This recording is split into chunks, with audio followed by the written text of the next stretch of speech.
আমি গতকালকে আমি আমার বড় বোনের বাসাতে গিয়েছিলাম। যাওয়ার পরে তারপর দিয়ে এসে আমি আজকে এসেছি। এই ধরুন 2 ঘন্টা হয়েছে এসে আসলাম। এসে দেখলাম গেটে তালাটা খুলছি। খোলার পরে দেখলাম গেট ভিতর দিয়ে লক করানো। তো লক করানো আমি সেরকম তো হতে পারে না।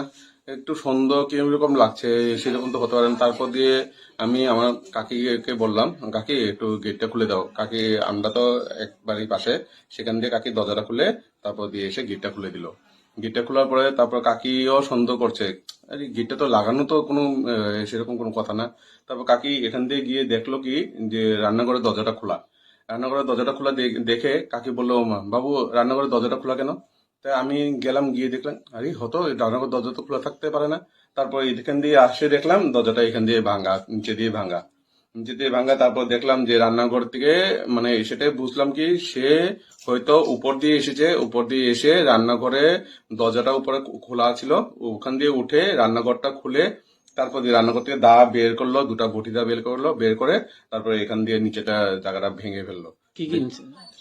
নিজে গেছে, আমার একটা এলসিডি টিভি ছিল, সেটা নিয়ে গেছে। আর কিছু স্বর্ণ গয়নাগাটি ছিল।